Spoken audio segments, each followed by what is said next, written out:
दुख दर्द भाव के सब मिटे सतगुरु चरण नित से। दुख दर्द भाव के सब मिटे सतगुरु चरण नित से। गुरु भक्ति बिन कछु ना बने मेरी सकल संतन कही। गुरु भक्ति बिन कछु ना बने। श्री सद्गुरु महाराज की जय। परमाराध्य सद्गुरु महाराज गुरुदेव महर्षि संत सेवी परमहंस जी महाराज खापुर गांव के प्रबुद्ध सत्संग प्रेमी आदरणीय हमारे दशरथ बाबा, समस्त ग्रामीण मुख्य आयोजक सुधो सिंह और उनके समस्त परिजन, हम लोग बड़े उत्साह के साथ सत्संग में सम्मिलित हुए हैं। आज का जो सत्संग है, जो आदरणीय सुधो सिंह है, उनके सुपुत्र की सद इच्छा का सत्संग है। उनका जो पुत्र है अटल कुमार जी, जिन्होंने कई बार अपनी इच्छा जाहिर किया कि सत्संग करा दीजिए, तब हम बाहर जाएंगे अपना पढ़ने के लिए। मन की इच्छा के अनुरूप नहीं भी होता, तो कई बार बातें पूरी नहीं हुई। लेकिन इस बार सद्गुरु महाराज की विशेष कृपा रही, जो अटल जी की बातें अटल हो रही है, सत्य हो रही है। जो सत्संग हो रहा है, यह बच्चा रसिया जाएगा पढ़ने के लिए विदेश। मुझसे बहुत सारी बातें हुई, उस क्रम में मैंने कहा आप रसिया जा रहे हैं कि नहीं, बस जाइएगा। बोले नहीं, पढ़ के आ जाओ। हम बोले कि हमारी जो संस्कृति है, भारतीय संस्कृति और भारतीय संस्कार, ये भारत में ही है और कहीं नहीं है। विदेश में आप भले चले जाइए, लेकिन यहाँ का जो संस्कार है विदेश में नहीं मिलेगा। विदेश का संस्कार अलग है, यहाँ का संस्कार ऋषि मुनियों वाला संस्कार है। अपने संस्कारों को न भूलिएगा। मैंने अटल जी से कहा है, बोले नहीं भूलेंगे। बड़ा संस्कारी बच्चा है और साधु सेवी भी है, पिछले जन्म का संस्कार होगा। आज ये पहली बार है जो कि किसी विद्यार्थी ने कहा कि सत्संग करा दीजिए तब मैं आगे पढ़ने जाऊंगा। मेरे जीवन का ये पहला कार्यक्रम है, तो मैं इन्हें हृदय से साधुवाद देता हूँ। खूब पढ़े, खूब आगे बढ़े। हम सबों को भी सीख लेनी चाहिए कि जब तक बच्चा पढ़ेगा नहीं तब तक बढ़ेगा नहीं, अब कुछ पढ़ेगा नहीं। जो पढ़ता है वही बढ़ता है, वही कुछ दुनिया में करता है, अन्यथा कोई कुछ नहीं कर पाता। पढ़ेंगे, आपके हाथ में प्रकाश होगा, लाइट होगा, रोशनी होगी, तभी आप दुनिया में आगे बढ़ भी सकते हैं और दूसरे को प्रकाशित भी कर सकते हैं। अतः शिक्षा बहुत जरूरी है। जो आदरणीय सुधो बाबू ने अपने सुपुत्रों के संस्कारों में डाला है, तो बहुत बहुत साधुवाद। इस आवास पर जगह तो बहुत कम है, लेकिन जितने सत्संग प्रेमी हैं सब आते जा रहे, समाते जा रहे हैं। एक शहर में आंधी तूफान आ गई, वर्षा होने लगी। जो व्यक्ति थे बचने के ख्याल से किसी के आवास में, घर में जाने लगे, लेकिन शहर के आदमी पानी वर्षा में किसी को अंदर आने नहीं देता, अपना शटर सब गिरा देता है। तो सब शटर गिरा दिए, अब कहाँ जाए? शहर से सुदूर चले गए गांव देहात की ओर। एक कुटिया नजर में आई, मन में हुआ कोई महात्मा की कुटिया है, हो सकता है यहाँ आश्रय मिले। आशा लिए वह बढ़ता है। जैसे ही आगे बढ़ा, कुटिया में झांका, देखा महात्मा लेटे हुए हैं। उस व्यक्ति ने कहा कि महाराज, बाहर में बारिश हो रही है, थोड़ी देर के लिए आप ठहरने देंगे? अब संत हृदय तो कहना ही क्या है, महात्मा से बोला हाँ आ जाइए। तो व्यक्ति अंदर चला गया कुटिया में। उसी समय दूसरा आदमी आ गया। उसने कहा कि मैं थोड़ी देर के लिए कुटिया में रुकना चाहता हूँ, रुकने देंगे? महात्मा ने कहा हाँ आप भी आ जाइए। फिर तीसरा आदमी आ गया। उसने कहा कि मैं थोड़ी देर के लिए रुकना चाहता हूँ, रुकने देंगे? महात्मा ने उदार हृदय से कहा कि हाँ आप भी आ जाइए। लेटे हुए थे तो बैठ गए, बैठे हुए थे फिर खड़े हो गए। चौथा आदमी आ गया, उसको भी अंदर ले लिया। पांचवा आया, उसको भी ले लिया। जो आते जा रहा था वो सब समाते जा रहा था। किसी व्यक्ति ने पूछा कि महाराज, आपकी कुटिया में जगह तो बहुत कम है, लेकिन जो जो आता है सब समाते जा रहा है, ऐसा कैसे हो रहा है? तो महात्मा ने कहा कि जगह कुटिया में नहीं है, जगह मेरे दिल में है, इसलिए सब समाते जा रहे हैं। तो सुध बाबू का दिल बड़ा उदार है, जो आते हैं सब समाते जा रहे हैं। प्रेम का प्रतीक है, प्रेम की पहचान है, सच्चे हृदय का यह दृश्य है जो हम लोग देख रहे हैं। तो सत्संग जो कराते हैं उसमें भगवान की बड़ी कृपा होती है। जब तक कृपा नहीं होगी तब तक आप सत्संग नहीं करा सकते हैं। बहुत सारी बाधाएं आती है, व्यवधान उत्पन्न होता है। सबसे पहले तो मन ही नहीं होगा जल्दी करने का, क्योंकि खर्चा होता है ना। सोचेंगे कितना खर्चा काहे के लिए करेंगे, सत्संग कराने में खर्चा नहीं करेंगे, और जो बचा के रखे हैं तो कोई और ले जाएगा। सत्संग में सत्कर्म है, सद्धर्म है, इसमें आप कंजूसी करिएगा, अच्छे काम में धन को नहीं लगाइएगा। अच्छे के बाद क्या होता है? बुरा होता है ना। तो धन को अच्छे काम में नहीं लगाए, उसके बाद तो बुरा होना ही होना किसी का भी। इसीलिए सत्संग में जो आप समय देते हैं, जो संसाधन लगाते हैं, जो कुछ भी आप लगा देते हैं, उसका सदुपयोग होता है और सब चीज का कल्याण हो जाता है। इसीलिए सत्संग से लागी रहो रे भाई, तेरी बिगड़ी बात बन जाई। संसार में अच्छा काम कोई कोई करता है, बुरा तो सब करने के लिए है ही। अच्छा के बाद बुराई तो होता है। दूसरे की भलाई हो ऐसा कोई कोई सोचता है, सब बुरा ही सोचता है। गोस्वामी जी ने कहा है कि जो खल होता है, दुष्ट होता है, दुर्जन होता है, वो वेद की बात नहीं मानता है, पुराण की बात नहीं मानता है, साधु महात्मा की बात नहीं मानता है। वो अपने दिमाग से, अकल से चलता रहता है। एक व्यक्ति था, बड़ा गरीब था। इतनी गरीबी थी, घर पर सही ढंग से फूस भी नहीं था, खाने पीने की भी तंगी थी। वह चला गया भोला बाबा का पूजा करने, तपस्या करने के लिए। तपस्या कर रहा था, बड़ा कठोर तपस्या किया। भोला बाबा तो नहीं पिघल रहे थे, लेकिन माँ पार्वती का दिल पिघल गया।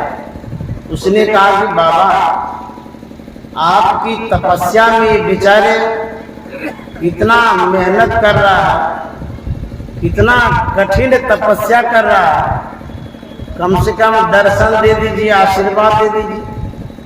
भोले बाबा ने कहा, यदि सही पात्र हो तो वस्तु का सदुपयोग करता है। जैसे मान लिया जाए, यदि सज्जन होगा, उसके पास बंदूक दे दीजिएगा तो सुरक्षा करेगा। दुर्जन होगा, दुर्बुद्धि वाला होगा तो मार देता है।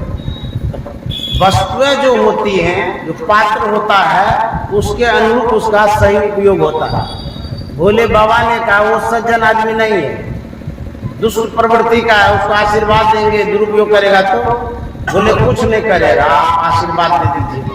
इतना कठिन तपस्या कर रहा, चलिए दर्शन देने के लिए। भोला बाबा आ गए, दर्शन दिए।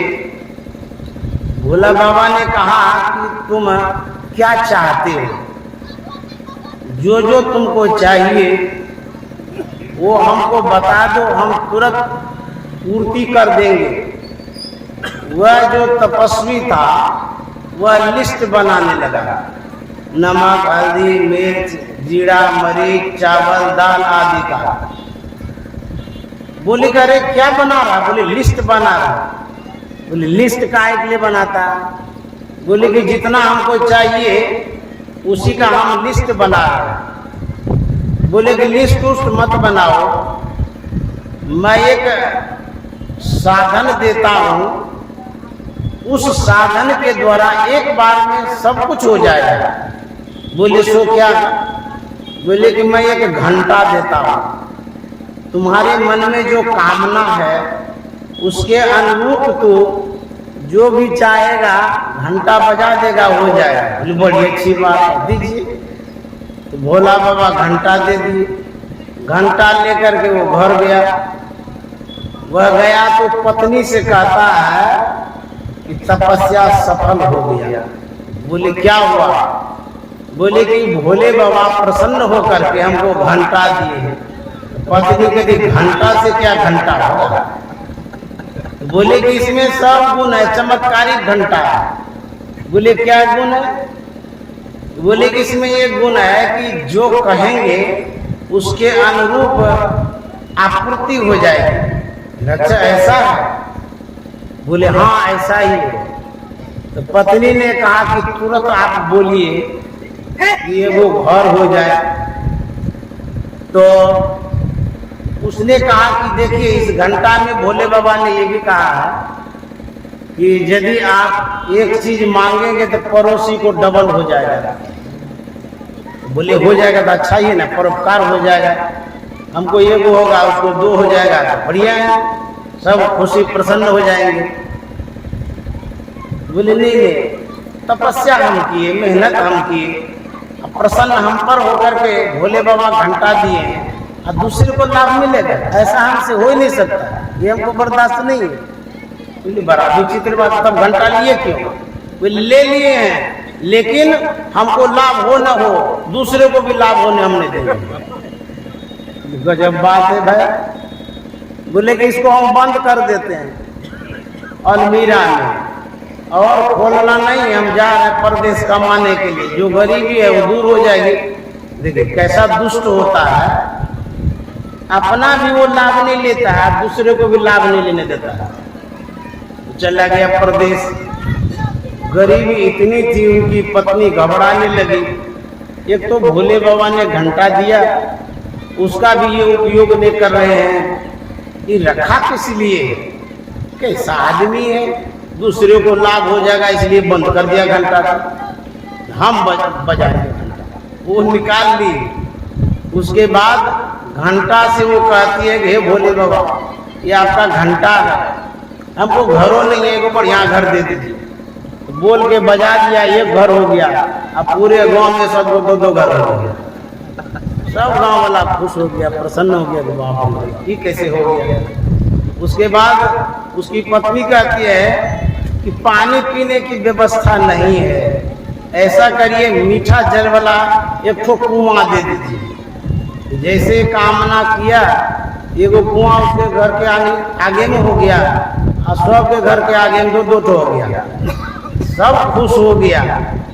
उसके बाद होते होते जो भी मांगना था सब मांगा, सबको डबल डबल हो गया।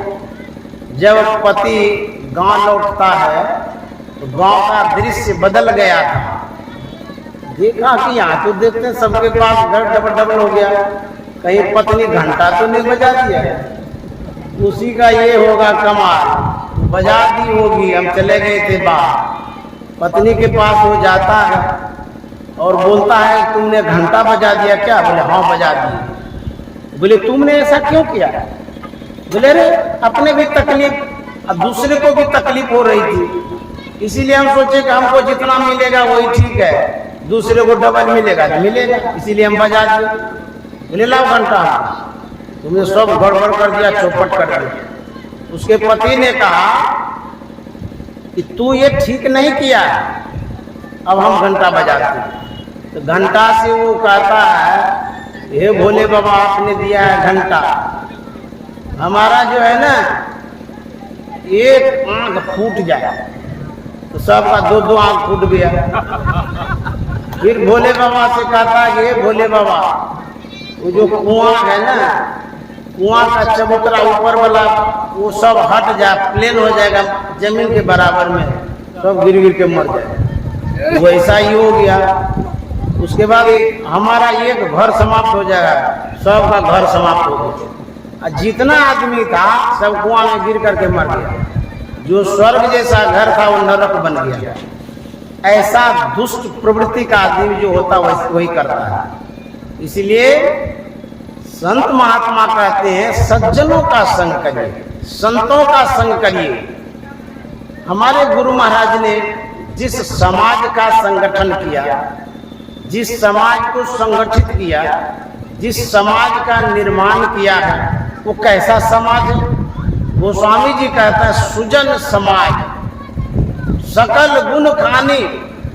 बड़े बड़े शहरों में सोसाइटी होती है, जिस सोसाइटी में जो बसते हैं वह जरूर देखता है कि हमारे जाति का है कि नहीं, हमारे बिरादरी का है कि नहीं, क्योंकि उस सोसाइटी में एक जैसा रहेंगे तो सुकून से रहेंगे, सुख से रहेंगे। हमारे धर्म मानने वाले हैं कि नहीं है, ऐसा खोजता है, अच्छे से जीवन व्यतीत करता है। हमारे गुरु महाराज ने जिस समाज का निर्माण किया वह समाज कैसा है? गोस्वामी जी के अनुसार सुजन समाज, यह सज्जन वाला समाज। और क्या भरा हुआ है? सकल गुण खानी। इस समाज में सभी गुण भरे हुए हैं। हम लोग जो बैठे हैं ये संत समाज है। इस समाज में सब अच्छे अच्छे व्यक्ति हैं, अखाद्य पदार्थों को नहीं खाते हैं, विचार अच्छा है, सब धर्म को मानने वाले हैं। ऐसे समाजों का एकत्रीकरण गुरु महाराज ने किया। अपने ज्ञान के आधार पर सबको सत्संगी बना दिए। हम आप यदि सत्संग में बैठे हैं, यह गुरु महाराज की देन है। उन्होंने ज्ञान दिया तब हम इस समाज में बैठे हैं। तो समाज तो बहुत तरह का होता है। इसी गांव में एक संतमत समाज है और दूसरा दुष्टमत समाज भी होगा, दुर्जन वाला व्यक्ति भी होगा, जो समाज को पीड़ित करता होगा, दुखी करता होगा, वह व्यक्ति नासमझ होगा। तो गुरु महाराज ने चुन चुन करके अच्छे अच्छे आदमी को इस समाज से जोड़ा, इस संगठन से जोड़ा, इस सत्संग से जोड़ा। इसीलिए इससे जो जुड़ते हैं कहते हैं मुद मंगल मैं संत समाज। इस समाज से जुड़ेंगे तो क्या होगा?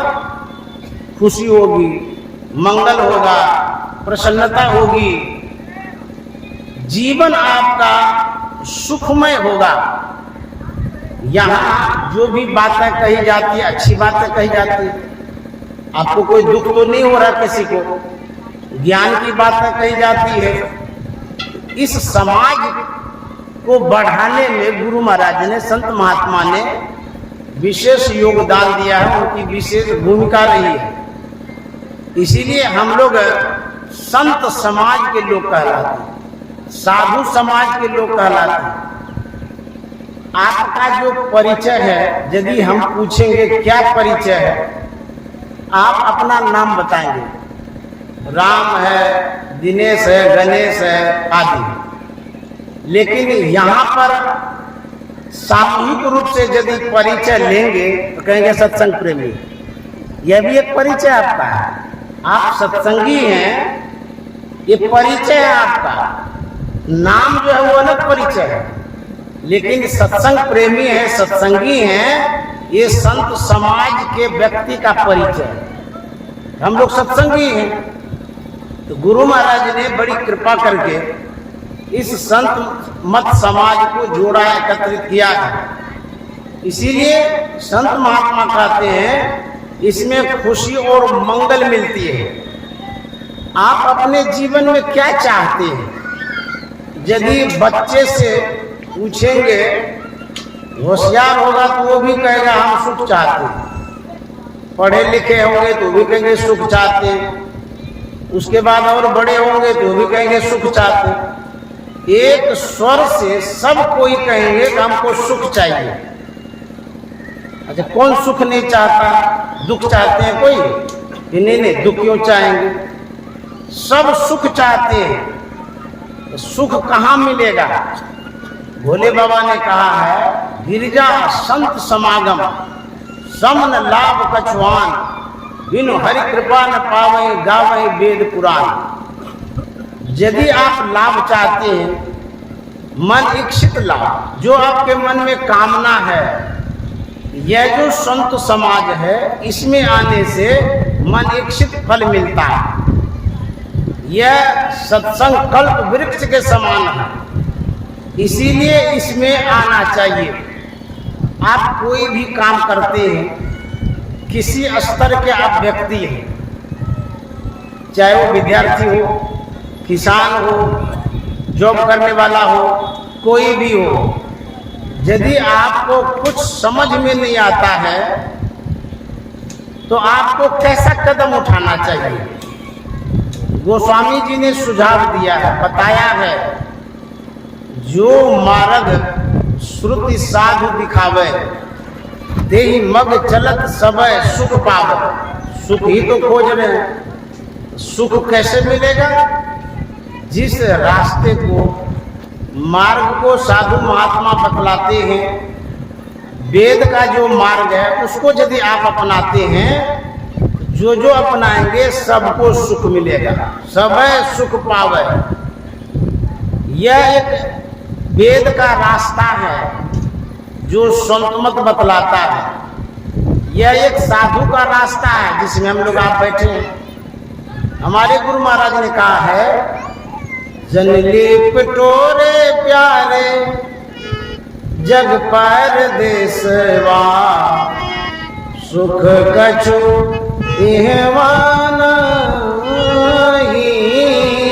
जनली पिटोरे प्यारे जग पर देसवा, सुख कछु इहवान ही। गुरु महाराज कहते हैं, जन लिपटोरे प्यारे, शब्दों में कितनी शालीनता है, कितना स्नेह है, शब्दों में कितनी विनम्रता है।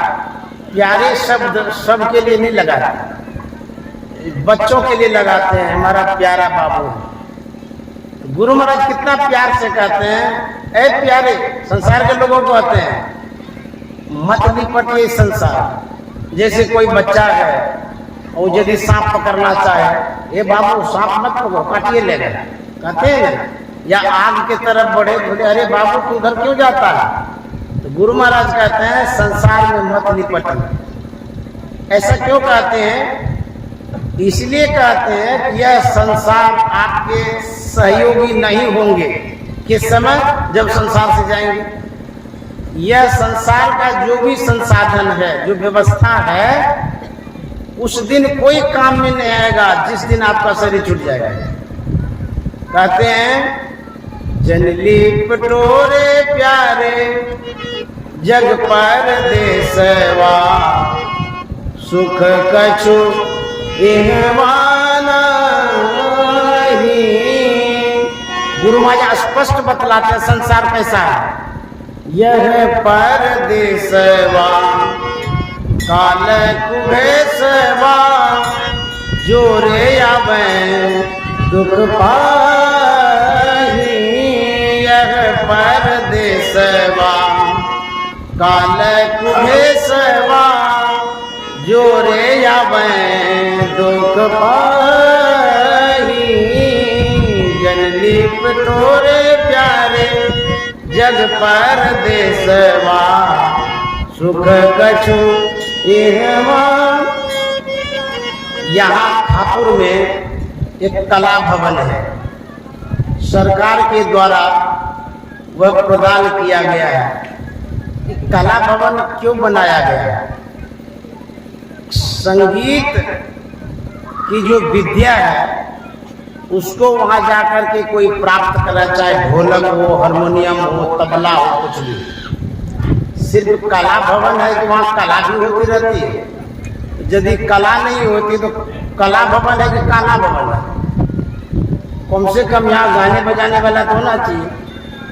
तो जिसके पास कला है, यदि उस कला का प्रदर्शन सत्संग में आप नहीं करते हैं तो सब काला हो जाएगा, बेकार हो जाएगा। वो एक शिक्षिका थी, वह बराबर पढ़ाने के लिए गांव के स्कूल में जाया करती थी। उस समय वह गिल्लट वाला गहना पहनती थी, नाक में, कान में, गला में, सब जगह, नकली जिसको कहते। जब वो जाती थी स्कूल, सहेज करके कपड़ा पहनती थी, पूरा सज धज करके जाती थी। किसी लालची की नजर पड़ी, बदमाश की। उसके मन में होता है कि ये तो शिक्षिका है, मास्टरनी है, बहुत कमाती है, हो सकता है बेशकीमती द्रव्य का गहना होगा, छीन लेंगे तो बहुत पैसा हो जाएगा। वह एक दिन ताक में रहा, एकांत पाकर के मास्टरनी को घेर लिया और बदमाश ने कहा कि सब गहना उतारो। तो शिक्षिका के मन में होता है तो नकली है, दे देते हैं, फिर खरीद लेंगे। सब बढ़िया से उतार करके दे दिया और वो जो बदमाश था वो अपने घर की ओर गया, शिक्षिका पढ़ाने के लिए चली गई। वो जो गहना लेकर के जा रहा था, उनके मन में शंका हो गया, सही है कि नहीं है।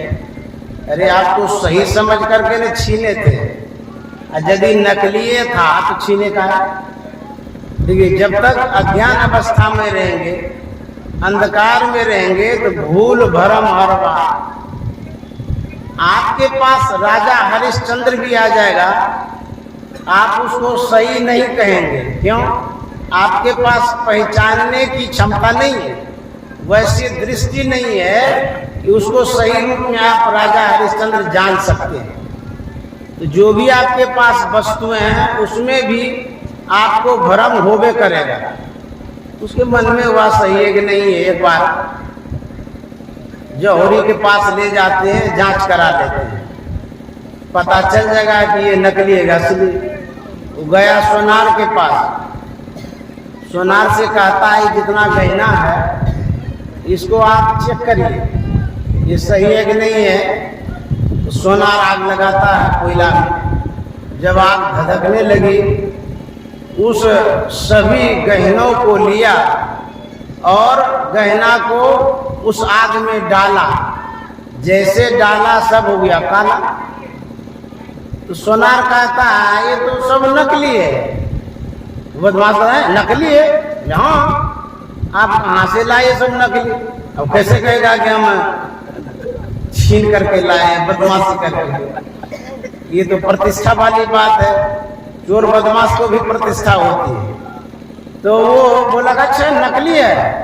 वहां से तमतमा के उठा और घुसाते हुए निकला कि आज उसको मजा चढ़ा। मास्टर नहीं होकर के नकली पहनती है, इतना कमाती है, फिर भी गिल्लट वाला गहना पहन रखी है। आज उसके इतना मार मारेंगे कि गहना पहनना भूल जाएगा। वो आया, छिप करके रहा। शाम के समय वो शिक्षिका जब घर की ओर आ रही थी, रास्ते में उसको घेरा, घेर करके उसको मारना शुरू किया। मारते मारते उसको बेसुध कर दिया। तो शिक्षिका कहती है सब तो छीन ही लिए, अब क्यों मारती है? बोले कि तू नकली पहनती है, अब छीन लिए। हम तो सोचे कि तू मास्टर नहीं है, बहुत कमाती है और सोना चांदी पहनी होगी। आज हम ठगा गए। जब पीटना छोड़ दिया, वो शिक्षिका कहती है नकली पहने तब तो इतनी मार लगी, असली पहनते तो कितनी मार लगी। तो कबीर साहब कहते हैं गहना पहिरू पतिव्रता की अरु सत्संग करू हे। गहना पहिरू पतिव्रता की अरु सत्संग करू हे। सखिया हे हो गहना जे तो संग साथ की गहना अमर होई तो हे। सखिया हे हो गहना जे तो संग साथ की गहना अमर होई तो हे। जे तो मानुष तन पाई के भजन करू हे। सखिया हे योहाना जे तो संग साथ की गहना अमर। कैसी गहना? यदि आप सत्संग करेंगे, ध्यान करेंगे, यह जो गहना है यह एक संस्कार है। जिसको आप सुन रहे हैं अभी, यह संस्कार है। संस्कार मन पर पड़ता है। जो मन पर संस्कार पड़ता है यह आपके मरने के बाद साथ जाता है और कोई चीज साथ नहीं जाता। शरीर यहीं जल करके राख हो जाता है। शरीर में जो भी आभूषण है वो भी समाप्त हो जाता है। संस्कार अच्छा भी होता है, बुरा भी होता है। क्योंकि अभी हम सुना रहे हैं सत्संग की बात, ये अच्छा संस्कार है। कहीं जाइएगा बत्संग की बात होगी, गाली गलौज मारपीट की बात होगी, वो भी एक संस्कार है, वो बुरा संस्कार है। यह एक अच्छा संस्कार है। अच्छा संस्कार क्या करता है? यदि अच्छे संस्कारों को आप संग्रहित करेंगे, यदि एकत्रित करेंगे अपने मन पर, तो गुरु महाराज ने कहा है जीवन पर्यंत यदि सत्संग करते रहेंगे, मोक्ष मिले या न मिले, इस संस्कार के कारण मनुष्य का शरीर अवश्य मिलेगा। यह एक अच्छा संस्कार है। आप मोबाइल चलाते हैं, उसमें एसडी कार्ड होता है, चिप जिसको बोलते हैं। अभी जैसे रिकॉर्ड हो रहा है वीडियो, जो भी हम बोल रहे हैं रिकॉर्ड हो रहा है। इसमें जो एसडी कार्ड है उसमें जितनी क्षमता है, जितना जीबी का, उतना स्टोर होते जाएगा, जमा होते जाएगा। उसके बाद ये भर जाएगा, तब नहीं होगा। जहां भी आप जाएंगे वहां इस बात को सुन सकते हैं, देख सकते हैं, इस वीडियो को, ऑडियो को भी। चाहे इसमें हम गाली भी देंगे तो वो भी वीडियो हो जाएगा। अब जाके सुनिएगा गाली, उसमें बकेगा ये कैमरा। जो चीज हम इसमें स्टोर करते हैं, कैमरा में कैद करते हैं, वही चीज ये बाद में लौटा के देता है। होता है नहीं सर? यदि आप मारपीट, लड़ाई झगड़ा वीडियो कर लीजिएगा तो वही दिखाएगा। ठीक उसी तरह से हम यदि सत्संग की बात सुनते रहेंगे, अच्छे अच्छे शब्दों को सुनते रहेंगे, यह एक अच्छा संस्कार हमारे चित्त में स्टोर होता है, जमा होता है। जो हमारे अंदर में परमात्मा का दिया हुआ चित्त है, उसमें कितना स्टोर होता है?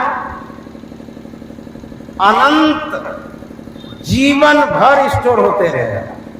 एक बार नहीं, जब से आंख खोलते हैं एक कैमरा ओपन हो जाता है आंख का, और जब तक देखते रहते हैं सब जो पिक्चर है कैप्चर होते रहता है। जितना पिक्चर फोटो है सब, और कितना देर तक होगा?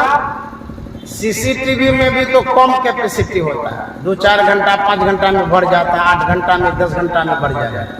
लेकिन परमात्मा का दिया हुआ जो सीसीटीवी है, ये जो आंख है, इसमें अनंत बार आप टेप कर सकते हैं, बढ़वे में करता है।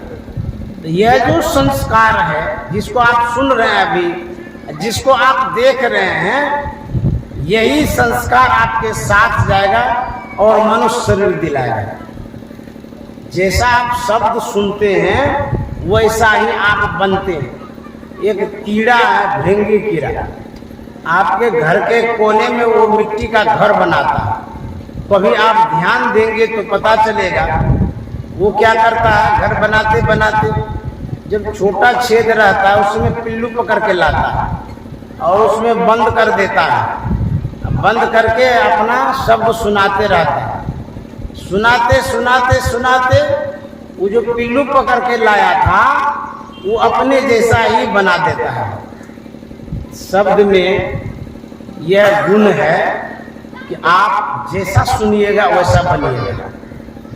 अभी जैसा सुन रहे हैं वैसा बनिएगा, जहां जहां सुनिएगा वैसा ही बनिएगा।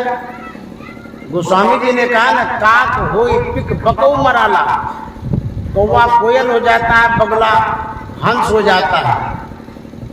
कौवा में कोई परिवर्तन नहीं होता है, बल्कि जो कर्कशा विचार का व्यक्ति है उसमें परिवर्तन आता है। वो मधुर भाषी हो जाता है, मिश्र भाषी हो जाता है, उनकी बातें बड़ी मुलायम हो जाती है। ये सत्संग का प्रभाव है, शब्द का प्रभाव है, संतवाणी का प्रभाव है। इसलिए हम लोगों को अच्छे शब्द सुनने के लिए जहां मिले वहीं जाना चाहिए। कहाँ मिलेगा आपको? अभी सत्संग में आ रहे हैं, आए हैं तो यही तो अच्छा शब्द सुनने को मिलता है। अभी चौक पर चले जाइए, चौराहे पर चले जाइए, कहीं भी चले जाइए, इस तरह का शब्द सुनने को नहीं मिलेगा। घर में खाने पीने की बात होगी, चौक पर कमाने की बात होगी, बिग बाजार में जाइएगा कपड़ा खरीदने की बात होगी। सत्संग की बात कहीं नहीं होती है, कोई नहीं करते हैं। जब भी बात होगी यहीं पर होगी, इसी माहौल में। इसीलिए कहते हैं सत्संग में आएंगे, यह एक उत्तम संस्कार आपके अंदर में आएगा। एक व्यक्ति ने महात्मा से पूछा कि आप कहते हैं कि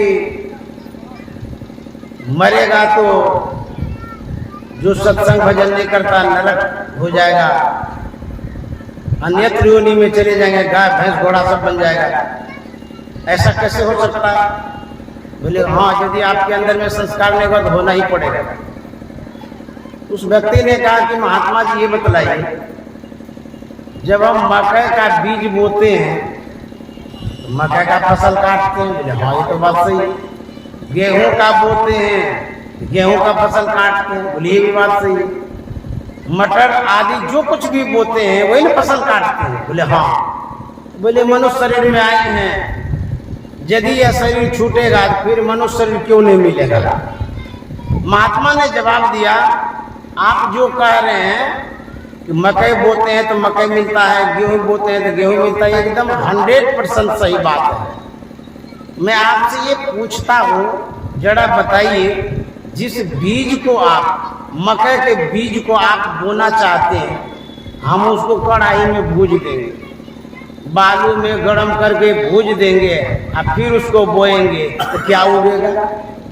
बोलू क्या उगेगा? बोले क्यों नहीं उगेगा? मकई तो वही है। तो बोले उसको जो भूज दिए हैं उसमें जो अंकुरन होने की क्षमता है, जो जीवनी शक्ति है, जल गई, समाप्त हो गया, इसीलिए उसमें मकई नहीं हो सकता, भूजा चला गया ना। महात्मा ने कहा ठीक उसी तरह से आप मनुष्य शरीर में तो हैं, यदि आपके अंदर में मनुष्यता नहीं है, दुष्टता है, दानवता है, दुर्जनता है, गला घोटने का है, मारने पीटने वाला है, सताने वाला है, आप तो मनुष्य के बीजे को भूल दिए, फिर मनुष्य कहाँ बनिएगा? भक्ति का जो बीज है संत सदगुरु देते हैं, उस भक्ति बीज को सजीव रखने के लिए सत्संग ज्ञान की आवश्यकता है। तो मनुष्यता रहेगी तब न। एक कवि ने कहा है, आदमी को शक्ल से अब डर रहा है, आदमी आदमी के शक्ल से अब डर रहा है, आदमी आदमी को मार कर घर भर रहा है, आदमी आदमी ही मारता है और मर रहा है आदमी, समझ में आता नहीं क्या कर रहा है आदमी। इसको क्या आदमी कहेंगे? जो मानव को पहचानता नहीं है, जिनके अंदर में करुणा नहीं है, दया नहीं है, जिनके अंदर में सद्भावना नहीं है, सहयोग की भावना नहीं है, वो तो आत्मीयता के बीजे को भून रहा है। जब तक आप अपने अंदर में मानवता नहीं लाएंगे, तब तक आप मनुष्य नहीं बन सकते। मनुष्य बनने का एक ही माध्यम है सत्संग। सत्संग में जब आएंगे तब क्या होगा? गोस्वामी जी ने कहा है, बिनु सत्संग विवेक न होई, राम कृपा बिनु सुलभ न सोई। विवेक क्या है? विवेक का मतलब होता है विशेष ज्ञान।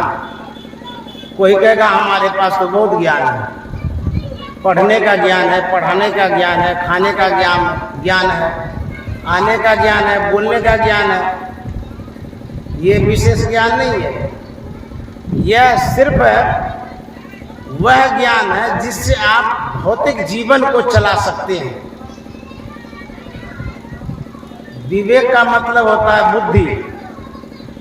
विवेक का पर्यायवाची शब्द में है विवेक, बुद्धि, मति, धीर।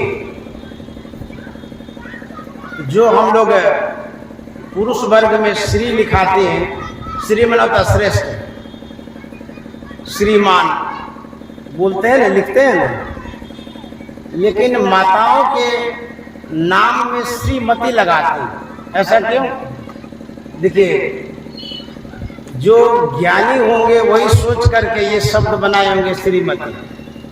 श्रीमती का मतलब होता है जो बुद्धि में श्रेष्ठ हो, और श्री का मतलब होता है श्रेष्ठ। श्रेष्ठ आप किसी चीज में हो सकते हैं, लंबाई में हो सकते हैं श्रेष्ठ, उम्र में हो सकते हैं, धन में हो सकते हैं, पद में हो सकते हैं।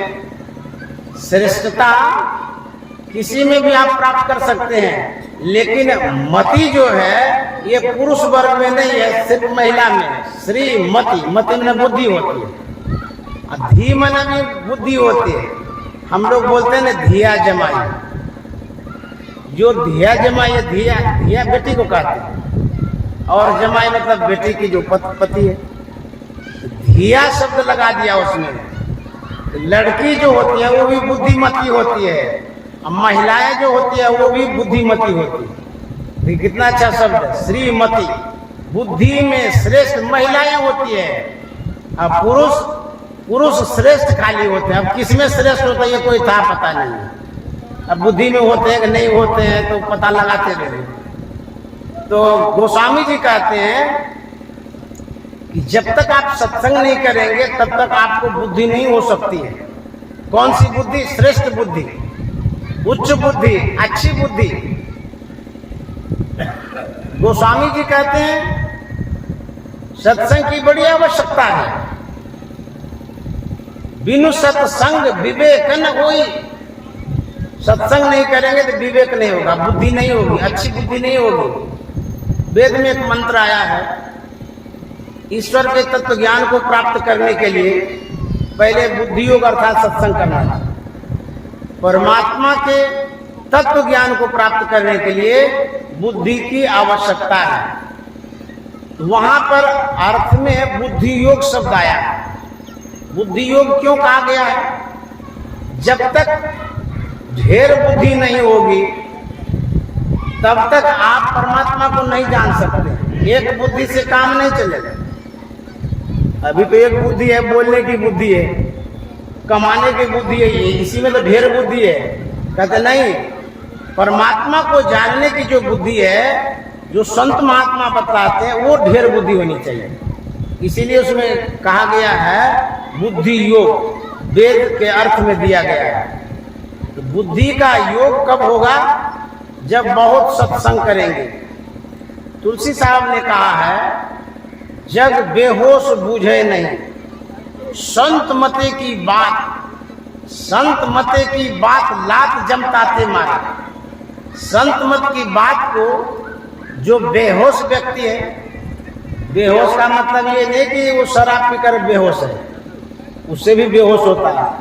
कोई नशा पी लेता है उसमें भी बेहोश हो जाता है, कोई विष खा लेता है उसमें भी बेहोश हो जाता है, किसी को मारते हैं तो उसमें भी बेहोश हो जाता है। यहाँ पर कहते हैं जग बेहोश, सब बेहोश है।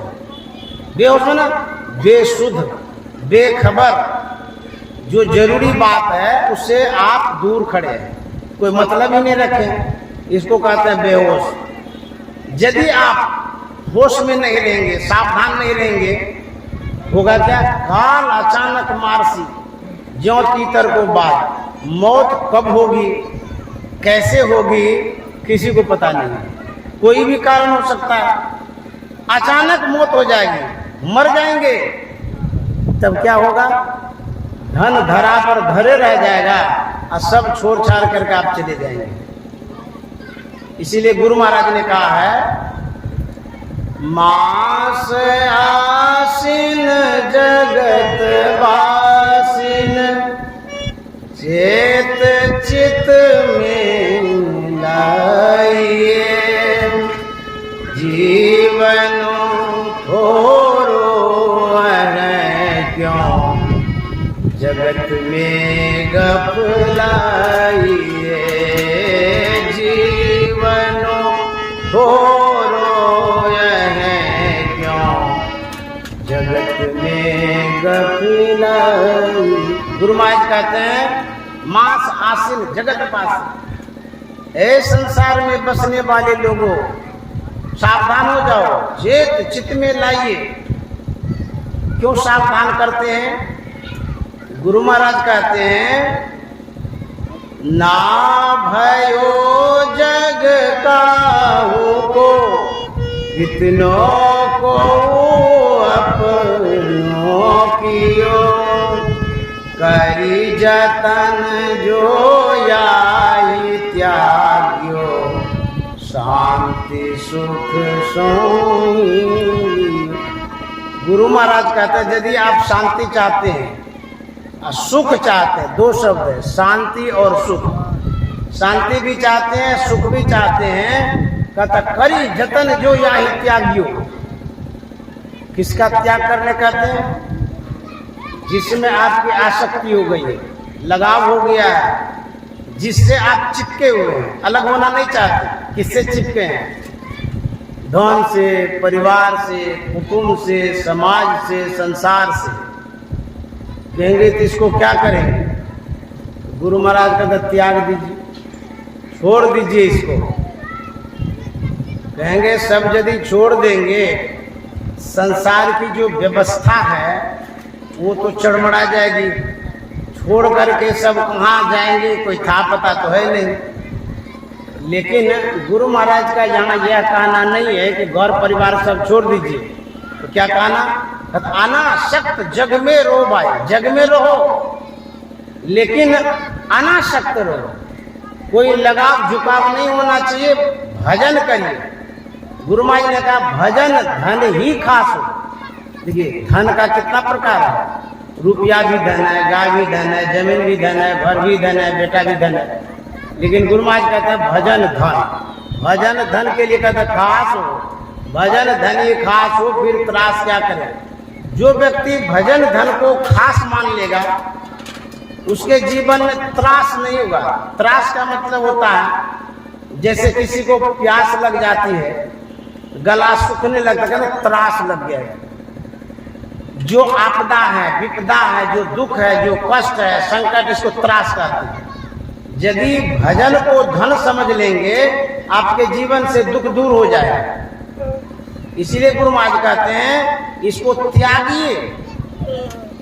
एक नया सत्संगी बना,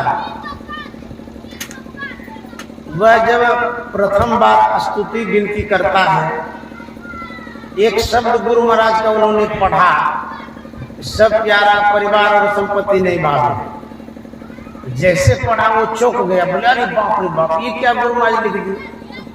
सब प्यारा परिवार और संपत्ति नहीं भावे, तो बढ़िया बढ़िया चीज है।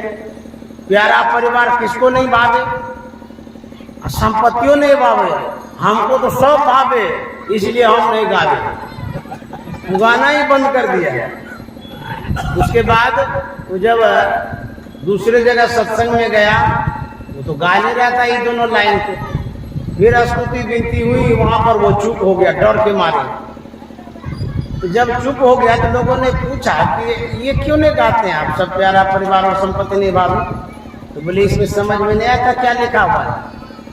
बोले क्या लिखा हुआ है? बोले सब प्यारा परिवार और संपत्ति निभाओ, ये भी लिखा हुआ है। अरे ये गुरु महाराज त्यागी थे, बैरागी थे, उनको प्यारा परिवार क्यों लगेगा? उसको नहीं भावे, त्यागी थे, वो लिख दिए सब प्यारा परिवार हमको संपत्ति नहीं भावे। लेकिन हम तो संसारी हैं, गृहस्थी हैं, हम लोगों को भावे। ये यदि हम गाएंगे, यदि गड़बड़ हो जाएगा तो प्यारा परिवार गोलमाल हो जाएगा, तब संपत्ति कहीं घट जाएगी। तो ये तो सब प्यारा वाला हमको चाहिए, सब प्यारा परिवार संपत्ति नहीं भावे, इसीलिए हम नहीं गाते। बोलते अरे क्या समझ लिया। गुरु महाराज कहते हैं यह जो शब्द है, इसमें गुरु महाराज यही कहते हैं कि जो भी प्यारा चीज है उसमें आसक्ति हो जाती है। जैसे प्यारा बच्चा है या प्यारी संपत्ति है, रात में भी 1-2 लाख रुपया आएगा तो गिनते रहेंगे बढ़िया से, कहीं 1500 इधर उधर ना हो जाए, फिर अलमीरा में रखेंगे।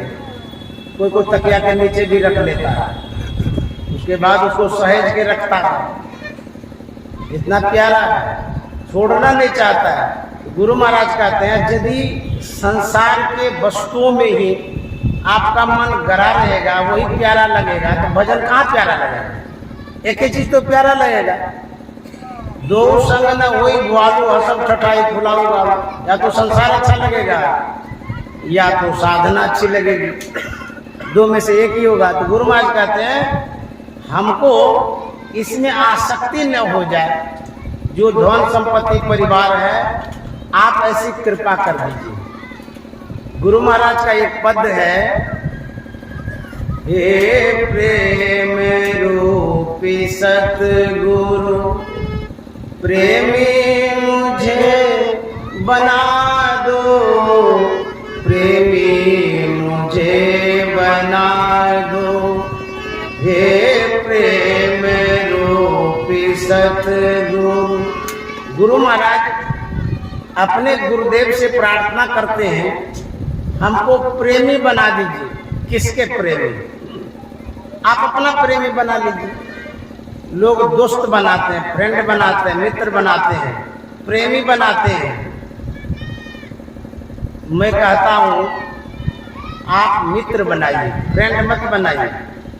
फ्रेंड का मतलब होता है, ये शब्द कोश में नहीं, कहीं पढ़िएगा तो नहीं मिलेगा जो मैं कह रहा हूं। फ्रेंड का मतलब फिरारी, फ्रेंड का मतलब ठगने वाला, धोखा देने वाला, छलिया। कहेंगे ये कैसे बोलते हैं? अब मित्र का मतलब, मित्र संस्कृत शब्द है। मित्र का मतलब जो त्राण करे, कल्याण करे, उद्धार करे, उसको मित्र कहते हैं। फ्रेंड कोई भी बनाया है, उसका कोई ने उद्धार किया है। भगवान श्री राम ने मित्र बनाया, मित्र बनाया तो कल्याण किए।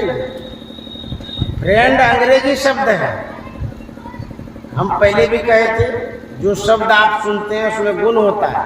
या बच्चों का आप नाम रखते हैं, कोई भी नाम, उसमें गुण होता है, गुण के अनुरूप आप पर प्रभाव पड़ता है। जैसे फ्रेंड जब बोलेंगे, आपकी भावनाएं मित्र वाली नहीं होगी, आप बोल के देख लीजिए या फ्रेंड बना के देख लीजिए।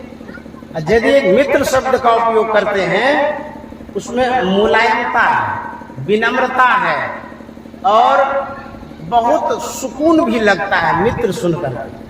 अब फ्रेंड सुन करके छिछड़ा जैसा लगता है। ये अंग्रेजी शब्द है। जिस देश का यह शब्द है, उस देश में इस शब्द को शुद्ध नहीं किया गया। हमारे देश में जितने शब्द बने हैं, ऋषि मुनियों ने उसको शुद्ध किया है, पवित्र किया है, शोध किया है, तब उन शब्दों का चयन करके शब्दकोश में दिया। यहाँ जो देवनागरी लिपि है, क्यों देवनागरी बोलते? देवताओं के द्वारा प्रदत्त वो लिपियां हैं, इसीलिए देवनागरी लिपि है।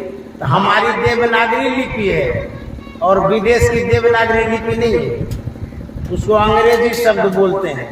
तो शब्द जो होता है किसी का भी, वह अपना गुण लिए हुए होता है। जैसे आप संसार में जो भी रहते हैं, घर गृहस्थी में रहते हैं, जो आप बोलते हैं आपके शब्दों में जितना प्रभाव है, साधु महात्मा जब बोलेंगे उसमें बहुत प्रभाव होता है। क्यों? उसका शोधा हुआ होता है, सिद्ध शब्द होता है, तो शब्द का प्रभाव पड़ता है। यदि आप बोलते हैं, बोलने में सोच विचार करके बोलिए कि हम क्या बोलने जा रहे हैं। वाणी तो अनमोल है, जो कोई बोले जाने, ये तराजू तौल के तब मुख बाहर आने। यदि विचार करके नहीं बोलेंगे तो घर में विवाद हो जाएगा, आग लग जाएगी, महाभारत हो जाएगा। ऐसे बोलते रहिए उठपटांग, वाणी का प्रभाव पड़ता है। एक राजा था, उसने स्वप्न देखा रात में। वह देखता है कि हमारा सब दांत झड़ गया है, टूट गया है। जब प्रतिकूल स्वप्न देखते हैं आप घबराने लेते, बाप रे बाप, मुर्दा को देख लिए तो सांप काट लिया, हम गंगा जी में डूब रहे थे, नावें उलट गई, तो डरने लग जाते हैं। राजा ने देखा कि मेरा सब दांत झड़ गया है, पता नहीं इसका क्या फलाफल होगा। वो पंडित जी को बुलाए, पंडित जी से रात की आप बीती बात बताते। कहते पंडित जी, रात में हम बड़ा बुरा स्वप्न देखे, हमारा सब दांत झड़ गया। ऐसा क्यों हुआ?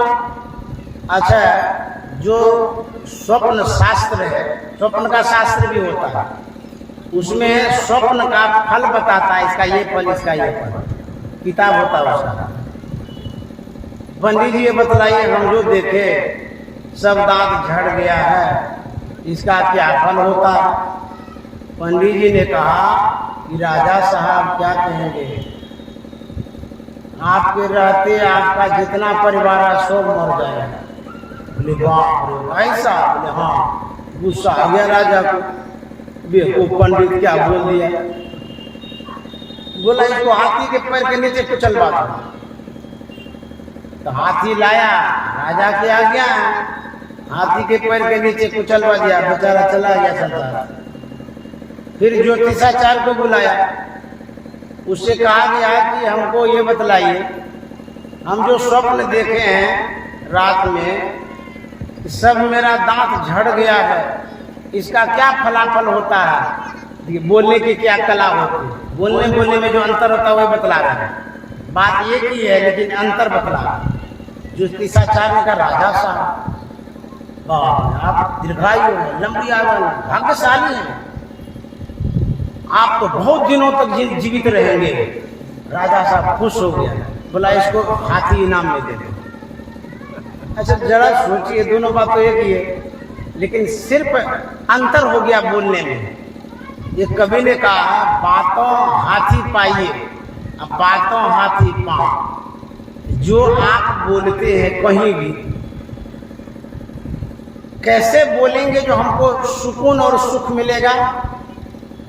गोस्वामी जी ने कहा है, तुलसी मीठे बचन सो सुख उपजत चहुओर, वशीकरण यह मंत्र है, तजदे बचन कठोर। आप सुख चाहते हैं, यदि सुख चाहते हैं तो कैसे मिलेगा? गोस्वामी जी कहते हैं मीठे वचन से। जो मृदुभाषी होगा, मीठा छलिया भी बोलता है, वैसा नहीं आपसे ठगने के लिए जब आएगा मीठा मीठा बोलेगा, वो भला नहीं।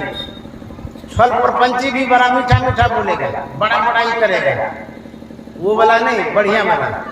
तुलसी मीठे वचन से सुख उपजत चाहो, एक और ने चारों। और क्या है कहता, वशीकरण यह मंत्र है। देखिए, कोई तंत्र मंत्र करने की आवश्यकता है? किसी को भी आप बस करना चाहते हैं, अपना बनाना चाहते हैं, काम बनाना चाहते हैं, वह क्या वशीकरण मंत्र है?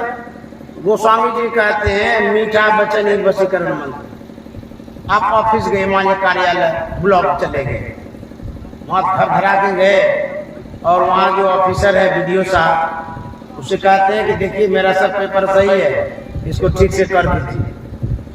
तो देखता बड़ा उदन है, बोले रख दीजिए कर देंगे बाद में। बोले नहीं अभी कर दीजिए। बोले नहीं करेंगे, जाइए यहाँ से, भगा दिया आपको। दूसरा आदमी जाता है, पेपर कमजोर है, वो कहता है साहब मेरी एक प्रार्थना है, विनती है, थोड़ा सा इसको काम कर देते तो हमारा उद्धार हो जाता, हम तो गरीब आदमी है।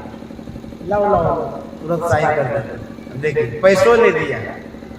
ये विनम्रता क्या है?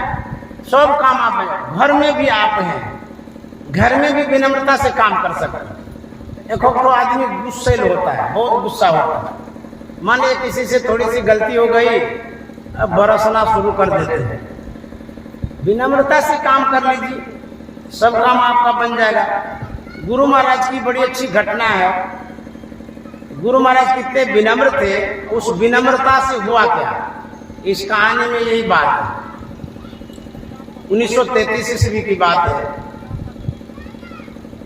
गुरु महाराज आते रहते थे गुफा के पास। उस समय तो चार दीवारी थी नहीं, जंगल था, वीरान था, गुफा था। गुरु महाराज आए थे साधना के ख्याल से। एक सेवक साथ में थे, गुरु महाराज थे। जहां पर अभी कार्यालय है वहीं पर गुफा भी है बगल में। कार्यालय के जगह टीला जैसा पहले से है, अभी भी ऊंचे है। वहीं पर अपना डेरा डंडा डाल दिए और जो रसोईया थे उनसे बोले कि आप भोजन की तैयारी करिए, हम थोड़ा गुफा में जाके भजन करते हैं। गुरु महाराज स्नान करके चले गए गुफा में ध्यान करने। उधर ध्यान कर रहे हैं गुरु महाराज, इधर जो रसोईया थे वो भोजन बना रहे थे। तब तक में जो मायागंज में राजेंद्र प्रसाद सिंह जी वकील साहब रहते थे, जिससे गुरु महाराज ने जिनसियों की क्रिया लिया था, उनके बड़े भाई आए थे। उसका घर अभी तक है ही है, लेकिन वो बेच दिए हैं। मैं उस घर में अभी भी गया कुछ दिन पहले भी। बड़ा शांत एकांत है, जाते ही मन शांत हो जाता है। बाबा देवी साहब वहाँ विश्राम किए हुए हैं। वही कुप्पा घाट होना चाहिए, इतना बढ़िया जगह है, लेकिन उसको बेच दिया। एक सत्संगी है उसमें रहते हैं, तो मैं जाता हूँ, अच्छा लगता है, थोड़ा देर बैठ के चला आता हूँ। तो यदि कुप्पा घाट आप जाते हैं वहाँ भी जाना चाहिए, लेकिन वो घर किसी और का है, शायद आपको अंदर जाने न दे, क्योंकि परिवार के साथ रहते हैं, नहीं भी जाने देंगे। लेकिन यदि आप में विनम्रता होगी, आग्रह करेंगे तो सब काम हो जाएगा। ये आग्रह जो है ना, ये सब काम बना देता है। विनम्रता। वो जब आए तो चारों तरफ देखने लगे, राजेंद्र बाबू के बड़े भाई, उनकी नजर पड़ी जहाँ रसोईया भोजन बना रहे थे। फिर तब तक में गुरु महाराज गुफा से निकल गए। निकल जो रहे थे, उसने देखा गुरु महाराज को। जब गुरु महाराज आगे जहाँ भोजन बन रहा था वहां पर वह व्यक्ति जो राजेंद्र बाबू के बड़े भाई थे, उसने गुरु महाराज से कहा, आप यहाँ पर डेरा डाल दिए हैं, आपको किसने आदेश दिया है प्रचार प्रसार करने का? आप क्यों यहाँ आए हैं? जाइए यहाँ से। रुखरे शब्दों में गुरु महाराज से कह दिए, किसने आदेश दिया प्रचार प्रसार करने का? यहाँ क्यों आप आ गए? जाइए यहाँ से। गुरु महाराज कोई जवाब नहीं दे रहे, चुपचाप सुन रहे हैं। उसके बाद गुरु महाराज रसोईया से कहते हैं कि बर्तन बासन समेटो, यहाँ से चलो। रसोईया ने कहा कि हुजूर ये आधन चढ़ा दिए हैं, पानी गर्म हो गया है, खदक रहा है, इसमें चावल देंगे तुरंत हो जाएगा। बोले इसको चूल्हा में उल्टा। गुरु महाराज ने कहा, उसको चूल्हा में उल्टा दिया। सब बर्तन बासन समेटने लगे। उसके बाद बांध करके तैयार हो गए। राजेंद्र बाबू के भाई ने देखा कि सही में जा रहे हैं, हम जो बोले इतनी कड़वी बात है, अब कुछ भी नहीं बोले।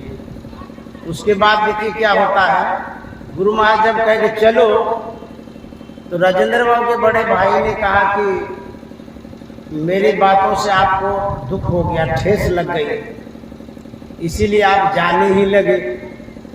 बोले नहीं नहीं, ऐसी कोई बात नहीं है, आप दृष्टियोग बताने वाले के बड़े भाई हैं, आपकी आज्ञा है जाने की, तो मैं आपकी आज्ञा का पालन कर रहा हूँ। इन बातों को सुन करके वो इतने मुलायम हो गए, बोले कि आप जब तक रहना चाहते हैं रहिए, आपको कोई नहीं भगाए। श्री सदगुरु यदि गुरु महाराज उकता जाते, ऊब जाते, गुस्सा जाते, तू मैं कर लेते, आप कौन होते कहने वाले, ये जगह आपकी तो है नहीं, आज शायद वो कुप्पा घाट तीर्थ स्थान नहीं बनता। यदि आप अपने घर में सहते हैं, लहते हैं, मुलायम शब्द बोलते हैं, तो आपका घर भी तो तीर्थ स्थान है। आप अपने घर को तीर्थ बना लीजिए, कहीं जाने की आवश्यकता नहीं। आपके घर में स्वर्ग हो सकता है, शांति से रहिए, सुकून से रहिए, मिलजुल करके रहिए, प्रेम से रहिए, वही तो स्वर्ग है। स्वर्ग ढूंढने के लिए कहाँ जाता है? एक बार मैं कलकत्ता गया था, वहाँ श्राद्ध में गया था। मुझे श्राद्ध में भी बहुत लोग बुलाते रहते हैं। सत्संगी लोग जो होते हैं श्राद्ध में नहीं खाते हैं, गुरु महाराज भी नहीं खाते थे, संत मत के साधु भी नहीं खाते हैं, लेकिन मैं जहां भी बुलाता है, जब जिस दिन से कहता खाने के लिए, उसी दिन से खाना शुरू कर देते हैं। उसमें चाहे नखवाल का दिन हो, उसके पहले का हो कि आगे का हो, कुछ नहीं समझता, खाते ही रहते हैं। लेकिन गुरु महाराज नहीं जाते थे, सत्संगी भी नहीं जाते। मैं क्यों खाता हूँ? मेरे मन में होता है जिसने हमको बुलाया वो भी तो हमारा परिवार है, वो अपने परिवार में जब खा सकता है मिल करके, मैं भी उस परिवार का एक सदस्य हूँ, मैं भी क्यों नहीं खा सकता? मुझे क्या दोष लगेगा? मैं भी खा लेता हूँ, मैं उसको परिवार समझ लेता हूँ। अच्छा, मान लिया जाए श्राद्ध का खाने से पाप लगेगा, दोष लगेगा, नरक में यदि हम चले जाएंगे, तो जब संतमत परिवार है, उस परिवार को आप नरक में जाने के लिए क्यों छोड़ दिए? जो सब परिवार मिलकर के खा रहा है वो नरक में जाएगा, तो आप क्यों इधर बचे हुए? क्या करिएगा स्वर्ग जाकर? अरे वसुधैव कुटुंबकम, वसुधा पर जितने हैं सब हमारे परिवार। कोई परिवार बुलाता है तो आप जाते नहीं हैं, हम तो जाते हैं, हम खूब खाते हैं, कुछ नहीं होता, आज तक तो नहीं हुआ है। तो यदि आप उनको अपना समझते हैं, हाँ हो सकता है कि आपके मन में होगा कि शुद्ध नहीं हुआ है, आप शुद्ध रहिए, शुद्ध के लिए उसको बताइए। पंडित जी भी नहीं खाता, बेगड़ा होता है पंडित, दही चूड़ा खाएगा, उसका बनाया नहीं खाएगा, दक्षिणा बढ़िया से लेगा। यदि वो दोष लगता है उसका अन्न खाने से, आप पैसा लेने से दोष नहीं लगता, सब दोष कट जाता है। नोट दीजिएगा ना, कोई दोष दास नहीं, सब शुद्ध हो जाता है। अन्न खाने में दोष लगता है, और जो पंडित जी को चढ़ाइएगा सब ले लेगा, उसमें दोष नहीं लगता है, खाने में दोष लगता है। और वो पंडित जी गुटखा खाएगा, पान खाएगा, गंदा गंदा चीज खाएगा, पेट गंदा करके आता है पूजा करने के लिए, दोष लगता है। मैं गया था कलकत्ता, तो वहाँ श्राद्ध में था, मैं भी गरुड़ पुराण पढ़ता हूँ। गरुड़ पुराण पढ़ेगा तो चेतावनी है, उसमें डर भी लगेगा पढ़ने में। तो पंडित जी पढ़ रहे थे गरुड़ पुराण, उसमें बैतरणी नदी, कौन कौन नदी कि चोंच मारता है शरीर में, नोचता है देह हाथ को, बहुत कष्ट होता है, कुत्ता खाता है, गीदड़ भौंकता है, सब सुना रहा है उसमें लिखा हुआ गरुड़ पुराण। तो बाद में पंडित जी से हम कहे, पंडित जी आप जो बैतरणी नदी कह रहे थे, कष्टकर नदी लग रहा था, नरक वाला जो नदी सुना रहे थे, हमको भी डर लगा। अच्छा भाई, आप तो सुना ही रहे थे, वो नदी जहाँ भी हो बैतरणी, नरक वाला जो भी हो स्थान, हम देखना चाहते जिंदे, और हम हवाई जहाज से भी यात्रा करते हैं। अभी मैं 24 में 10 बार हवाई यात्रा कर चुका, अभी भी मैं जा रहा हवाई जहाज से। पंडित जी से कहा कि मैं हवाई जहाज से भी चला जाऊंगा जहाँ नरक वाला जगह है, देखूंगा पहले कि कितना कष्ट होता है, सही में खून पीब है, नोचता है कोई कि नहीं नोचता है। बताइए तो भारत में कहीं है ये जगह? बोले हमको तो कोई पता नहीं, अभी तो पढ़ के सुना रहे थे ऐसा नरक होता वैसा नरक होता। अच्छा भारत में नहीं है तो कोई विदेश में होगा, विदेशे का नाम कहिए, हम पैसा लगा के चले जाएंगे देखने के लिए। वो पंडित जी क्या कहता, हमको नहीं पता है। तो बोले पता नहीं है तो सुनाते किस लिए? बोलते हैं कि नहीं सुनाएंगे तो दक्षिणा कैसे मिलेगी। नरक कहीं नहीं है। नरक की चर्चा गोस्वामी जो किए हैं वही मैं बतला देता हूँ। स्वर्ग नरक अपवर्ग निसेनी, ज्ञान विराग भगत सुख देनी। जो स्वर्ग है नरक है, इसकी चर्चा है गोस्वामी जी ने किया है। तो यह जो स्वर्ग नरक अपवर्ग निसेनी जो सीढ़ी है, इसमें जाता कौन है? ये स्वर्ग नरक कहाँ है? विभीषण ने रावण से कहा था, जब घुसा गया था ना रावण, मारा था 1 लाख। दुष्ट आदमी ऐसे होता, सज्जन को सताते रहता। 1 लाख मारा, मुकुट भी छिलक गया। विभीषण बड़ा सहनशील था। उसने कहा था कि काम क्रोध मद लोभ के नाथ नरक कर पंथ। विभीषण ने कहा था, हे नाथ रावण को, आप जो क्रोध करते हैं ये नरक का स्थान है, नरक का रास्ता है। तो नरक में कौन जाएगा? काम क्रोध लोभ मोह विकार वाला जाएगा। तो नरक कहाँ है? नरक यदि साक्षात में आप देखना चाहते हैं तो आंख बंद कर लीजिए। आंख बंद करते ही जो कुछ दिखाई देता वही नरक है, अंधकार। यही अंधकार नरक है। इस अंधकार में जब तक रहेंगे नरक में रहेंगे। जब तक तम रहता है, तब तक जम रहता है। अंधकार जो है यही नरक है। पृथ्वी पर कहाँ नरक है? आप घर के आगे में कूड़ा फेंक दिए वो नरक है। पैखाना पेशाब कर देते वो नरक है। आप लड़ते रहते वो नरक है। आप मारपीट करते वो नरक है। जहाँ गंदगी है वो नरक है। वो भीतरनी नदी वाला नरक कहीं नहीं मिलेगा, आपके अंदर में ही नरक है। यदि इससे बचना चाहते हैं, प्रेम से रहिए, मेल से रहिए, मुलायम से रहिए, अच्छे से रहिए, आपको स्वर्ग मिलेगा। तीर्थ में जाते हैं आप, तीर्थों में जाने से लाभ होता है, लेकिन अपने घरे को क्यों नहीं तीर्थ बनाते? यदि घर को तीर्थ बना लेंगे तो यही लाभ मिलेगा। हमारे गुरु महाराज ने जो ये रास्ता बतलाया है, बड़ा शोधा हुआ है, साफ सुथरा है, सही है। हम जितने अनुयायी हैं उनमें जो कुछ भी कमी नजर आती है उसको मैं मान सकता हूँ, लेकिन गुरु महाराज के ज्ञान में कोई कमी नहीं है।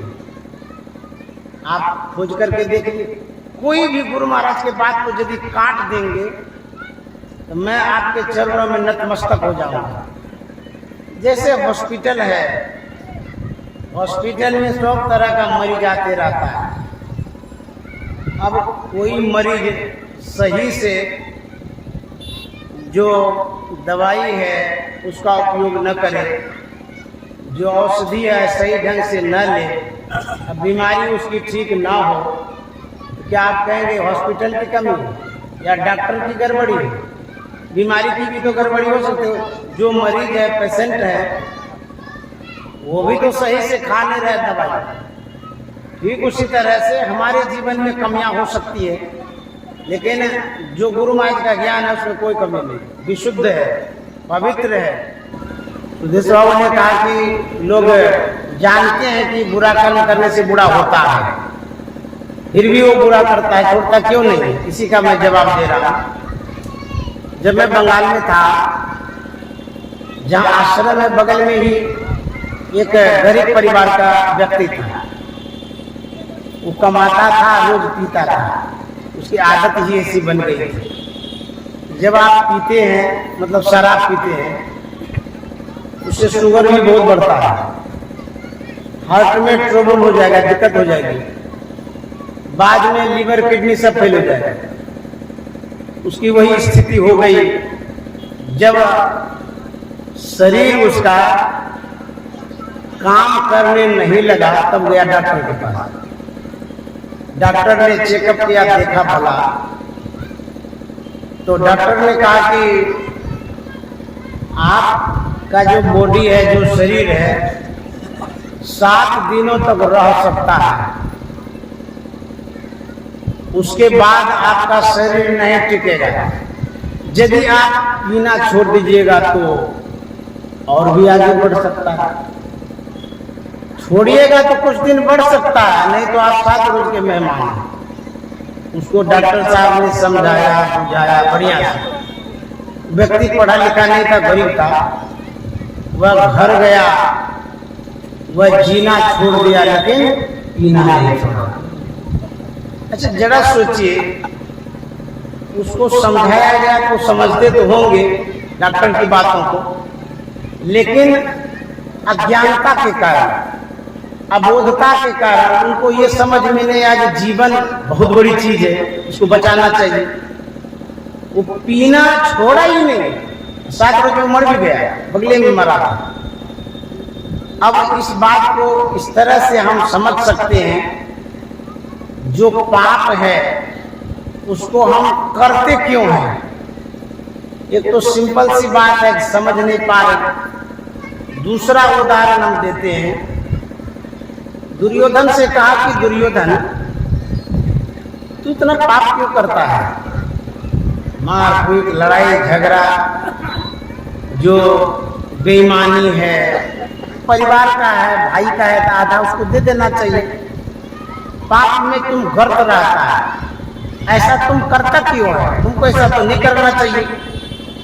तुम एक संभ्रांत परिवार का है, राजा परिवार का है। राज परिवार में तो पढ़ा लिखा तो था, उसके तो गुरु थे द्रोणाचार्य जी महाराज, ऐसे थोड़ा तो ना समझते। उन्होंने क्या जवाब दिया, जानामि धर्मं नचमे प्रवृत्ति, जानामि अधर्मं नचने निवृत्ति। इसका मतलब हुआ, दुर्योधन ने कहा कि मैं धर्म को भी जानता हूं, अधर्म को भी जानता हूं, लेकिन विवशता यही है, धर्म को जानते हुए भी मेरी प्रवृत्ति उस ओर नहीं है। मैं उस धर्म को पकड़ नहीं पाता हूं, उस धर्म के अनुरूप चल नहीं पाता हूं। मैं पाप को भी जानता हूं, धर्म को भी जानता हूं, जानते हुए भी उस ओर से मेरी निवृत्ति नहीं है, मैं हट नहीं पाता, मेरी ये व्यवस्था है। ऐसे भी होते हैं, मैं जानता हूं कि पाप हो रहा है, लेकिन मेरी अज्ञानता इतनी है मैं छोड़ नहीं पाता। हम ज्ञानी कब कहलाते हैं, सिर्फ दीक्षा ले लेने से ज्ञानी नहीं होता है, सत्संग में सम्मिलित हो जाने से ज्ञानी नहीं होता है। ज्ञानी आपका मन होगा तब जब मन को अंधकार मंडल से आप ऊपर उठा लेंगे। अंधकार मंडल से जब ऊपर उठेगा मन, तब ज्ञानी होगा। और जब तक अंधकार में रहेगा तब तक अज्ञानी रहेगा।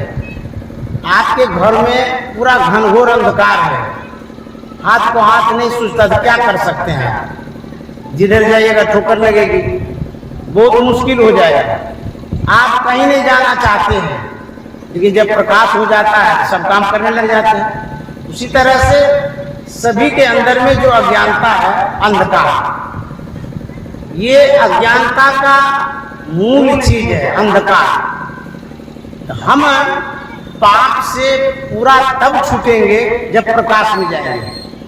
गोस्वामी जी ने लिखा है कि जब ते राम प्रताप खगेशा उदित भयवती प्रबल दिनेशा, पूरी प्रकाश रवती लोका, बोतेन सुख बोतेन मन शोका, जिन्हें शोक ते कहो को खानी, प्रथमा विद्या निशान शाली, अग उलूक जहां तहां लुकाने, काम क्रोध कैरव सक्षाने। गोस्वामी जी कहते हैं कि जब प्रकाश होता है, प्रकाश में जब साधक चला जाता है, उसके विषय में कहता है अग उलूक जहां तहां लुकाने, काम क्रोध कैरव सक्षाने। प्रकाश जब हो जाता है तब की बात कह रहे हैं कि पाप रूपी उल्लू जहां तहां छिपता है। हम तो अंधकारे की बात कह रहे थे, अब प्रकाश में भी पाप का स्थान रहता है, वहां भी पाप की प्रवृत्ति हो सकती है। पाप में वो साधक गिर सकता है, प्रकाश में भी। गोस्वामी जी कहते हैं अब उलूक जाता लुकाने, अगमन पाप, उलूक में उल्लू, पाप रूपी उल्लू छिप जाता है। कब छिपता है? दिन में, जब सूर्योदय होगा ना तो उल्लू छिपते रहता, जहाँ तहाँ भागते रहता।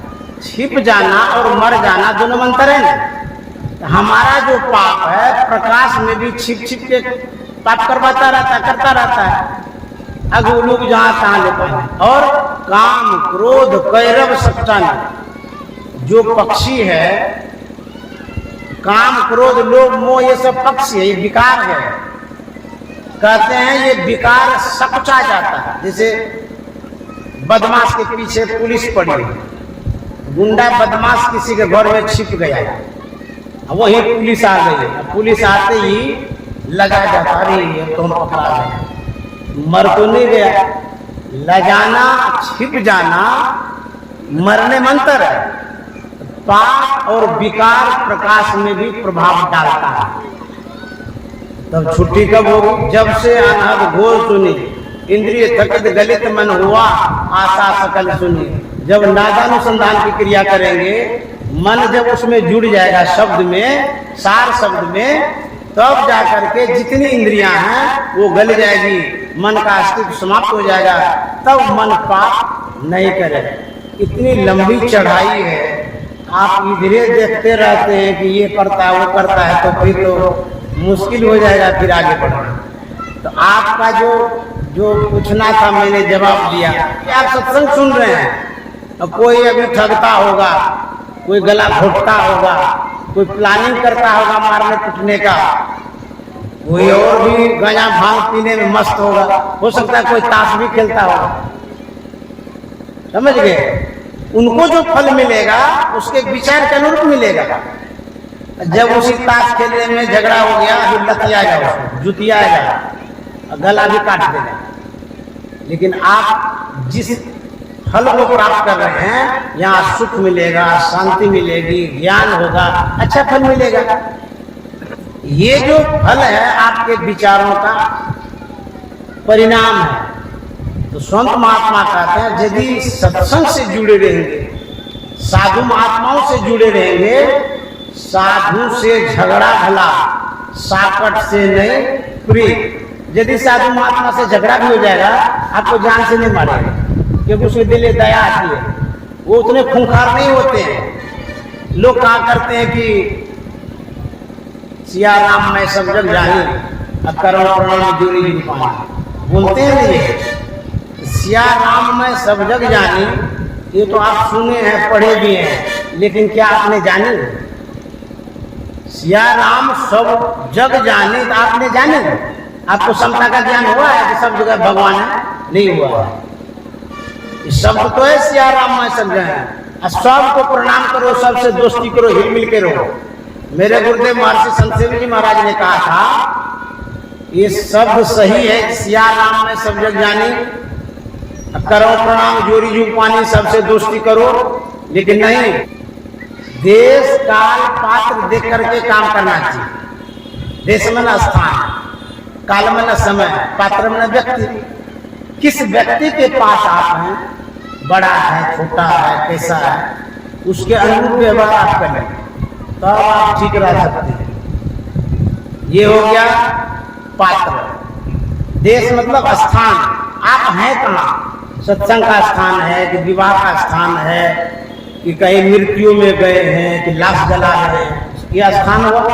जिस स्थान पर आप हैं उसमें ख्याल रखें कि हम कहाँ पर हैं, उसी का अनुरूप व्यवहार करें। मान लिया कि आप लाश जलाने के लिए गए और उसके बाद ये विवाह वाला गीत गाने लगेगा तो स्वाभाविक है, कैसा बेवकूफ आदमी क्या गा रहा है। समय कैसा है? सुबह है, शाम है, दोपहर है, कब का है?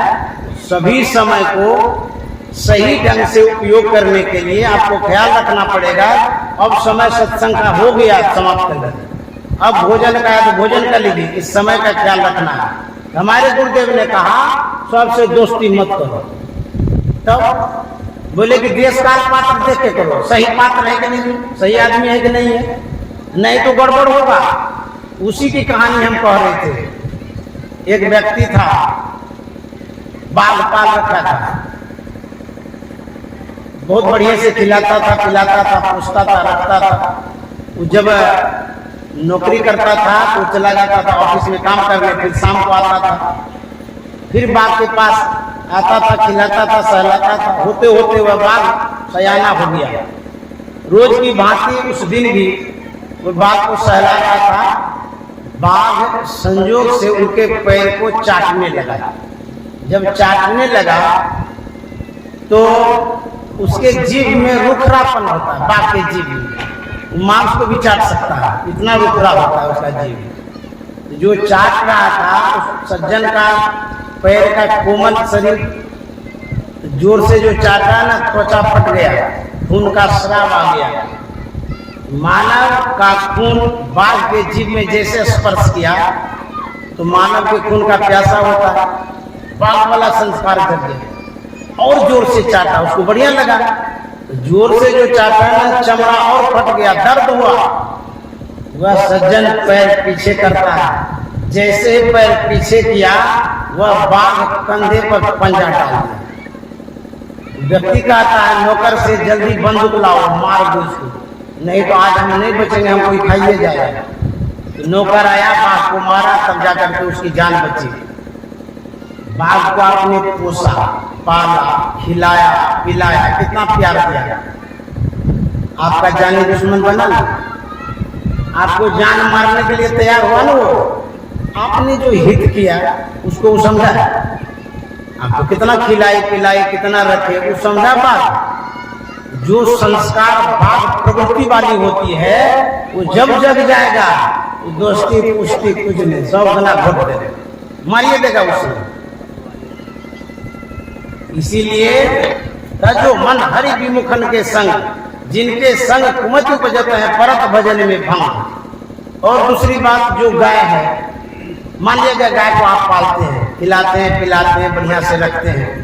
कभी भी आज तक गाय के विषय में सुने हैं कि किसी को वो जान से मार दी है? कभी भी नहीं सुने होंगे शायद। कोई गाय जान से नहीं मारती है, ना मारी होगी। जानवर तो दोनों है, बाघ भी जानवर है, गाय भी तो जानवर है, लेकिन दोनों में अंतर कितना है? बाघ दुष्ट है, गाय सज्जन प्रवृत्ति की है। उसी तरह से समाज में दुष्ट प्रवृत्ति का भी आदमी होता है, सज्जन प्रवृत्ति का आदमी होता है। दोस्ती और संगति किनसे करनी है? सज्जन से, अच्छे व्यक्ति से, तब आपका जीवन सुखमय होगा। अन्यथा बिना सोचे समझे संग करिएगा, कब गला छिपेगा कि मारेगा कि फंसा देगा, आपको समझ में नहीं आएगा। इसीलिए तजो मन हरि विमुख के संग, हरि से जो विमुख है उसका परित्याग कर देना चाहिए। मैं इन्हीं शब्दों के साथ वाणी में विराम दे रहा हूँ। और जो सूदो बाबू हमारे हैं, बड़े अच्छे विचार के हैं, साधु से भी हैं, बड़ा सम्मान वो करते हैं। आग्रह पूर्वक मुझे उन्होंने बुलाया और उनका जो सुपुत्र है, जो अटल कुमार जी हैं, श्रद्धा में भी अटल है, भक्ति में भी अटल है, संस्कार में भी अटल है। अभी वो दीक्षा भी नहीं लिया है, लेकिन साधु महात्मा के प्रति बड़ा लगाव है, अच्छी सूझबूझ है अटल जी की। उसने ही हमें बुलाया है सत्संग के लिए। अब सत्संग के बाद वो जाएंगे रसिया, वहां पर वो पढ़ेंगे, लिखेंगे, जॉब करेंगे। हम बोले वहां जाकर के बसिएगा ना, रसिया में बसना नहीं है, पढ़ लिख करके कमाओ करके घर आ जाएगा। क्योंकि अपना घर स्वर्ग से सुंदर होता है, दूसरे का घर भले ही होटल जैसा हो, लेकिन जो सुकून सुख अपने घर में मिलेगा होटल में नहीं मिल सकता है। लेकिन अपने परिवार के साथ, माँ बाप के साथ, भाई बंधु के साथ रहेंगे तो यही जीवन कहलाया, अच्छा जीवन कहलाया। आजकल पढ़े लिखे लोग विदेश में रहने लग जाते हैं, वहीं कमाते खाते, माँ बाप को इधर जंगल में छोड़ दो। ऐसा नहीं करना। और मैं साधुवाद देता हूँ बच्चों के लिए, खूब पढ़े, आगे बढ़े। समस्त परिवार के लिए शुभकामना करता हूँ। आप जितने सत्संग प्रेमी हैं उनके चरणों में मैं पुनः प्रणाम करता हूँ।